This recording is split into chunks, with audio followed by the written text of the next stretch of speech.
Welcome guys, this is Rough Theory. Welcome to Dark Theory Inc. Enjoy this next presentation and be sure to look out for my live videos, which will be coming probably within this next month or so. I will be posting some more videos, not just of the documentaries that I find that are interesting, but it won't be just on UFOs alone. It's going to be on everything that I find very, very odd and strange and unique and paranormal and supernatural and all those wonderful things that we all love to sit there and contemplate about in life. And I know if you didn't get the chance to see the experience that I had with my sister when we were children about the little people, check it out. You guys are going to love that. Also, keep in mind that I have a comic book. It's called Truth is Stranger Than Fiction by Rob Theory, by me. And you'll see that on Amazon. So be sure to check it out. You'll have a good laugh, get some insight from it. And like always, guys, I always tell you that, life may be strange, may be difficult at times, but you got to learn to laugh and enjoy it sometimes and meditate. Sit and relax and meditate. That's me right there meditating, and I have a background in meditation. But I will be giving, like I said, some live videos, and hopefully you guys will be able to respond back and forth, and we can talk about some of this great stuff. We're all in this, in this ride together, man. It's the short journey of life, and hopefully that we'll have a great time discovering all the new things about it. Okay, and if you like this, please hit the subscribe button. And definitely hit the bell if you want to get every notification. See you guys. Enjoy the movie.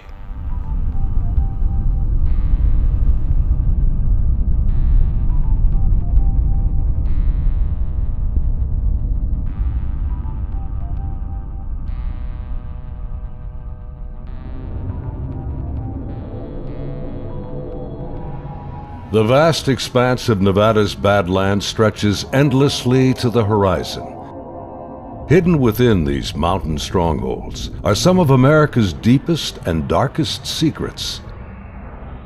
Secret aircraft and the other legends of Area 51. Among these sandstone canyons today, there's a new glimmer of truth. Shrouded in mystery, it's a story that demands to be told. These are the witnesses of one of America's most unusual UFO encounters in history. Navy veterans and a band of brothers that want you to know that what they witnessed is real. This is their story. Petty Officer Jason Turner served aboard the USS Princeton in 2004. His personal conviction for democracy and patriotism guides him in his search for the truth. This is an actual event that happened, and I witnessed it. Aviation tech Patrick Hughes, a USS Nimitz veteran, he speaks for his shipmates who choose to remain silent. I'm one of those who has to see to believe, and obviously I've seen the evidence of this, so it exists. Top Gun Air Intercept Controller Kevin Day and Fire Controlman Gary Voorhees, both from the Princeton, served together in the ship's Combat Information Center. They saw them first, whatever it is they are. They wanted to show themselves, whatever they were. I don't think they wanted anything really to do with us. They were literally breaking the laws of physics in my eyes. These sailors are here for truth and vindication, and their story goes back over a decade to a time and place that marked a departure for all of them, both in their Navy careers, but also in their knowledge of the limits of man's technological understanding of our world.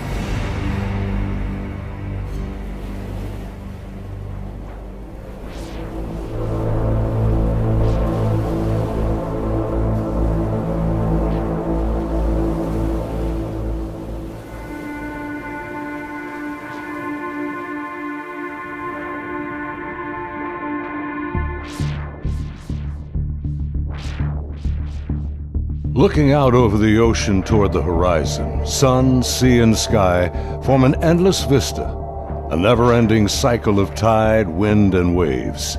Here, far from shore, strange events have unfolded. These stories stretch the boundaries of our imagination and challenge our beliefs. This is a true story of such events from the accounts of the sailors and naval aviators who experienced them. Professional military service members who want the world to know that what they encountered is real. Even more troubling, our military has no explanation. The answers seem to elude everyone, like reflections on the waves, yet they are out there.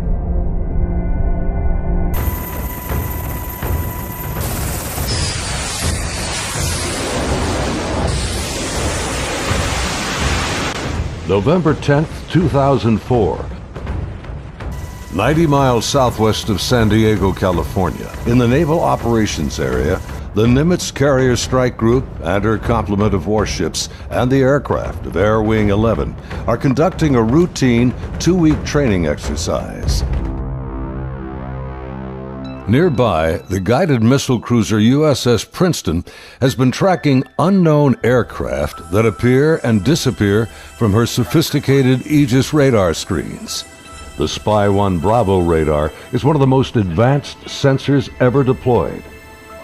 Princeton's main role is air defense of the strike group, and Operations Specialist Senior Chief Day is in charge of protecting the airspace around the Nimitz. And my job was to man the radars and ID everything that flew in the skies.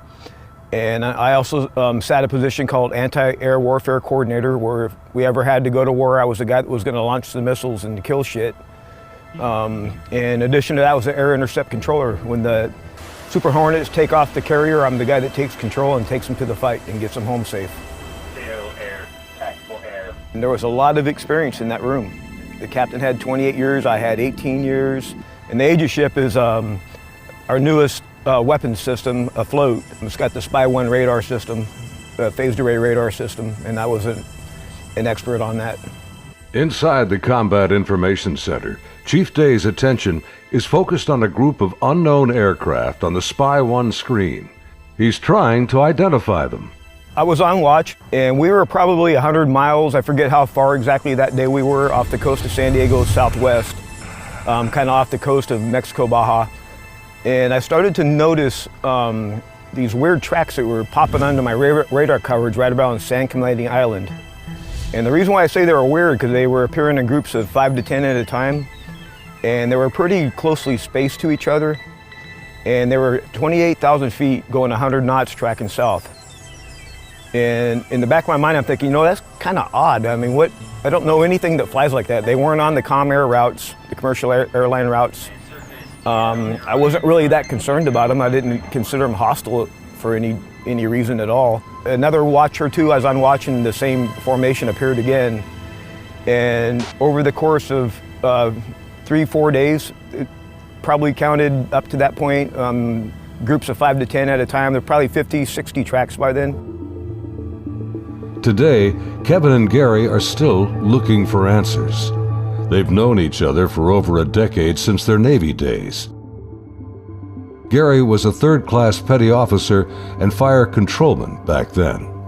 I worked on the Aegis computer system on a CG-59 guided missile cruiser, the USS Princeton. I'm in charge of CC and data recording and maintaining and operating all the mainframes that run the system. They're both becoming increasingly frustrated in their attempts to ID the strange aerial objects, which have no transponders and fit no known flight profiles. The guys that work on the Spy-1 Bravo radar, they had come across and said they needed to take the system down for recalibration because they were getting clutter or ghost tracks, and they needed to recalibrate to get rid of them. Then once they did finish all that recalibration, bring it back up, the tracks didn't disappear. They were still there, but they were actually sharper and clearer. They were doing diagnostic tests on everything we had to make sure it was not a system malfunction. Please be kind to animals.